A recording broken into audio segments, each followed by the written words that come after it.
So NGK, we brought him in tonight to tell you guys about oxygen sensors. Oxygen sensors mainly because of they're kind of like, to me, they're the lost kind of sensor that nobody replaces them on unless they're screwed up.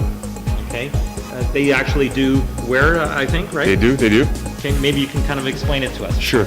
Sean, you put it perfectly. It's in a lot of cases what happens with a lot of these vehicles, everybody brings their car in when the engine light comes on. And Sean goes through the trouble of diagnosing codes and you find out that the O2 is the culprit. Well, in a lot of cases, depending on how each manufacturer calibrates their computer, no problem. they don't always come on. So the O2 could in fact be dead, but it will not trigger the engine light. So what happens, you drive the car and you got 200,000 kilometers, and before you know, all of a sudden you notice that your fuel, consumption all of a sudden has gone through the roof, and you wonder why. Majority of people come in and they do a tune-up. Oh, change the spark plugs, maybe the wires, off they go. Fuel hasn't improved, and they ask why? Because of the O2. It plays a huge role in fuel consumption and in how your car operates. Here's what happens with the O2. When it starts switching, when they start getting old, the sensors, they start switching slow. Well, when the computer doesn't read the O2 within the parameters it should be, it ignores it completely. And it goes automatically to rich mode, meaning it's going to protect the engine. So it's going to dump more fuel down into the engine.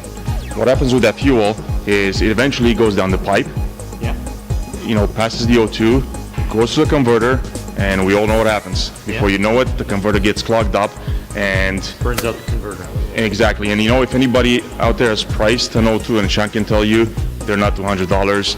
They're upwards usually within $900,000, maybe even more. Catalytic converter, yes. So you have to be very careful. We recommend as a manufacturer, at 100,000 kilometers, bring your car in and test the O2s. You don't necessarily have to change them at that particular interval, but at least you get a good idea of how it's operating. So you kind of think that in between 100,000 and maybe 160,000, that's kind of the range where O2 sensors are going to be problematic for us. Definitely. You can see it go at 120,000 kilometers depending on the driving, depending on the conditions. But that's what we recommend at 100,000, like you said, anywhere between 100 and 160.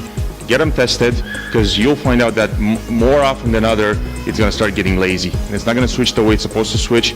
Car goes into rich mode, fuel gets thrown down, and right now I guess you can argue the point that fuel is $1.23, but I remember when it hit $1.40, that's what everybody was looking for. How can you maximize my fuel? So, excuse me, did I understand that right? That an O2 sensor could cause me to have to replace a $900 catalytic converter? Yes, it's not a matter of if, it's a matter of when. Isn't that interesting? We've had people send us catalytic converters that we cut in half, and they were solid. It's like somebody poured concrete in it. That's how much it was plugged. We have seen them. You've seen it as well, and the car doesn't go anywhere. Definitely. There's a money-sucking monster for you. There's one of my money-sucking monsters, yes. Okay, well, anything else? Any other questions? No. Spark plugs, tune-up? Tune-up the same way, spark plugs, wire sets. A lot of cars these days don't have wire sets anymore, as probably people have noticed. They have these, coil on plug boots, they're called. They're part of the coil assembly. A lot of times, they should be treated as wires. They should be taken out when you change the plugs. You've seen probably your typical tune-up is not, an hour anymore. On a lot of them, the intake has to come out. Oh, yes. I always preach, if you're in there and you take the intake out and you're in, change them.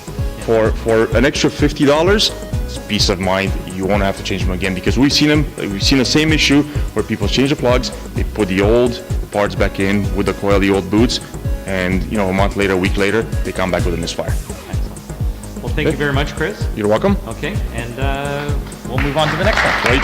Thank you very much. Thank you. Okay.